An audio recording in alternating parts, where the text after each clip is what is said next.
Hello friends, welcome back to my channel প্রিয়ার রান্না বান্না।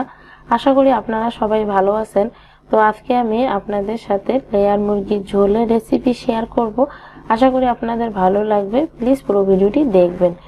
তো বন্ধুরা, আমার চ্যানেলে যারা এখনো নতুন বন্ধু, চ্যানেলটি সাবস্ক্রাইব করেননি, প্লিজ আমার চ্যানেলটি সাবস্ক্রাইব করবেন এবং পাশে থাকা বেল আইকনটি প্রেস করবেন আমার রান্নার আপডেট সবার আগে পাওয়ার জন্য। বন্ধুরা, কথা না বাড়িয়ে চলুন দেখে নেই আমি এই লেয়ার মুরগির ঝোলের রেসিপি কিভাবে বানিয়েছি তা দেখে নেই। তো আমি এখানে একটা লেয়ার মুরগির মাংস নিয়েছি। তো মাংসগুলোকে আমি আমার পছন্দ মতো কেটে নিয়েছি। তো আপনারা আপনাদের পছন্দ অনুযায়ী সাইজ করে নেবেন। তো প্রথমে আমি মাংসগুলো মেরিনেট করে নেব। এজন্য আমি এখানে দিয়ে দিলাম 1 মুঠো পেঁয়াজ কুচি।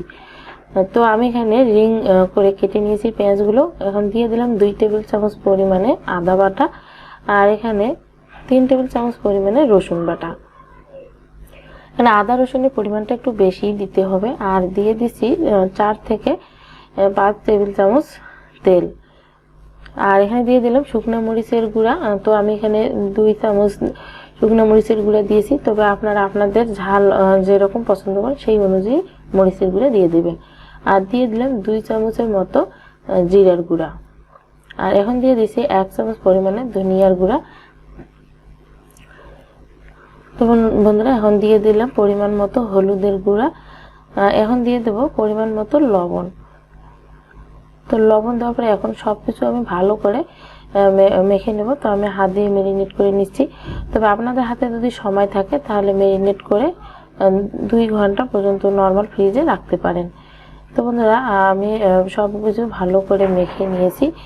তো বন্ধুরা, আমি 2 ঘন্টা পর্যন্ত রাখবো না, আমি সাথে সাথেই রান্না করে নেব। তো সবকিছু আমি মেখে নিয়েছি, এখন রান্নায় চলে যাব। তো এদিকে আমি কড়াই গরম করে নিয়েছি। তো কড়াইয়ে দিয়ে দিচ্ছি সয়াবিন তেল। তবে আপনারা চাইলে সরিষার তেল দিয়েও রান্নাটি করতে পারেন। তো তেল আপনারা আপনাদের পছন্দ অনুযায়ী দিয়ে দিবেন। আমি এখানে তেল দিয়ে দিলাম। এখন প্রথমে আমি আলু ভেজে নেব। তো আমি লেয়ার মুরগির ঝোলে কয়েকটা আলু ব্যবহার করব, এজন্য আমি এখানে আলুগুলো ভেজে নিচ্ছি। সামান্য লবণ আর সামান্য হলুদের গুঁড়া দিয়ে আমি আলুগুলো লাল করে ভেজে নেব। মাংসতে যদি আলু দেই তবে ভেজে নিয়ে রান্না করলে আলুটা খেতে খুবই সুস্বাদু হয়। তো বন্ধুরা, সামান্য লবণ আর সামান্য হলুদের গুঁড়া দিয়ে এখন আমি আলুগুলো ভেজে নেব।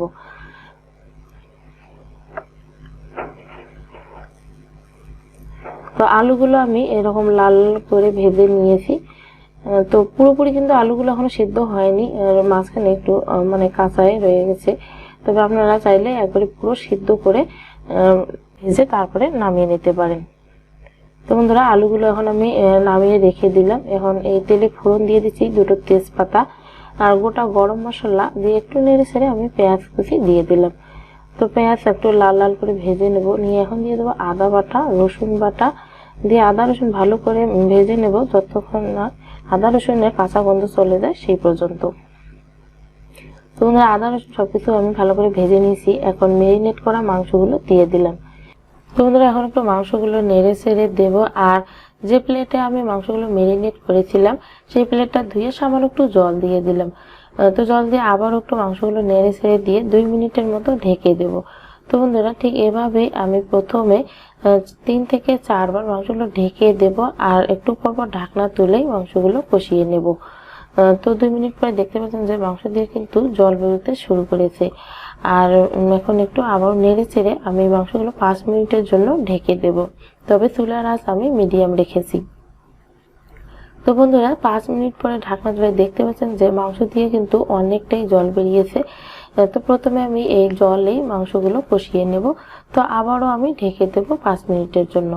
তো বন্ধুরা, এই লেয়ার মুরগির মাংস রান্না করতে একটু বেশি সময় লাগে আর সিদ্ধ হতেও সময় লাগে। তো ঠিক আমরা যেরকম ভাবে খাসির মাংস রান্না করি ঠিক সেইভাবে এই লেয়ার মুরগির মাংস রান্না করতে হয়। তো বন্ধুরা, এই লেয়ার মুরগির মাংস খেতে কিন্তু খুবই সুস্বাদু। তো প্রথমে আমি মাংসগুলো 10 থেকে 12 মিনিট কষিয়ে নেব। কষানোর পরে আমি প্রেসার কুকারে সিদ্ধ করে নেব। তাহলে সময়ও বেঁচে যাবে আর খুব তাড়াতাড়ি রান্নাও হয়ে যাবে। তো বন্ধুরা, মাংসগুলো আমার এখানে কষানো হয়ে গেছে। এখন প্রেসার কুকারে দিয়ে দেব।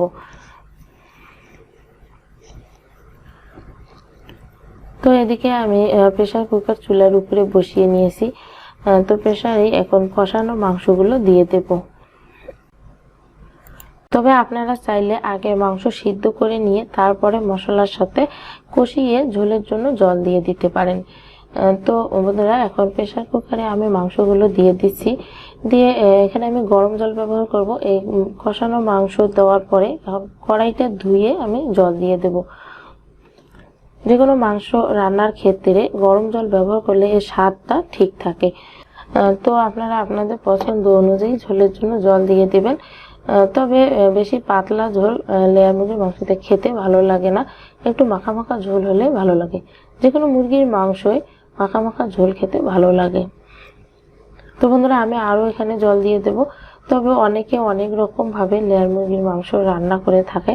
তবে আপনারা চাইলে একবার হলেও এই রান্নাটি এভাবে করে দেখবেন, খুবই ভালো লাগবে। তো আমি এখন একটু নেড়ে চেড়ে দেবো, দিয়ে চুলার আঁচটা বাড়িয়ে দেব, মানে গ্যাসটা অন করে দেব। তো বন্ধুরা আমি ভেজে নেওয়া আলুগুলো এখানে দিয়ে দিলাম। তো আমি এখানে যেহেতু পুরোপুরি আলু সিদ্ধ করে নিইনি, এর জন্য একসাথে দিয়ে দিচ্ছি, তাহলে আলুগুলো সুন্দরভাবে সিদ্ধ হবে আর মাংসগুলো সিদ্ধ হয়ে যাবে। আর আপনারা যদি আলু ভাজার আগে ভাপিয়ে একটু সিদ্ধ করে নিয়ে পুরোপুরি সিদ্ধ করে ভেজে নেন, তাহলে প্রেসার কুকারের ঢাকনা খোলার পরে দিয়ে দেবেন। তো বন্ধুরা প্রেসার কুকারের ঢাকনা আমি লাগিয়ে নিয়েছি, একটা সিটি উঠে গেছে। ঠিক এভাবে আমি 3 থেকে 4টা সিটি দিয়ে নেব। তো ফিরে আসছি প্রেসার কুকার ঠান্ডা হওয়ার পরে। তো বন্ধুরা প্রেসার কুকার ঠান্ডা হয়ে গেছে, এখন আপনাদের ঢাকনাটা খুলে দেখিয়ে দিচ্ছি। তো একটু ঝোল রয়েছে, আর আমার রান্না কিন্তু এখনো কমপ্লিট হয়নি, তাই আর একটু ফুটিয়ে নেব। তো আবারও গ্যাসটা অন করে দিচ্ছি। মাংসগুলো কিন্তু সুন্দরভাবে সিদ্ধ হয়ে গেছে। তো গ্যাসটা অন করে দেব। তো বন্ধুরা এখন আমি দিয়ে দেব এর মধ্যে গরম মশলার গুঁড়া। তো গরম মশলার গুঁড়া দিয়ে দিচ্ছি 1/2 চামচের মতো, দিয়ে 2 থেকে 3 মিনিট ফুটিয়ে নেব। তো বন্ধুরা আমার এই রেসিপিটি যদি আপনাদের ভালো লাগে, প্লিজ ভিডিওটিতে একটু লাইক দিবেন এবং কেমন হয়েছে তা নিয়ে কমেন্ট করবেন। আর পারলে ভিডিওটি বন্ধুদের সাথে শেয়ার করবেন। তো বেশিক্ষণ নাড়াচাড়া করব না, তা নাহলে আলুগুলো কিন্তু গলে যাবে। খুব সুন্দরভাবে সিদ্ধ হয়েছে। তো আর একটু ঝোলটা মাখা মাখা করে নিয়ে আমি নামিয়ে নেব।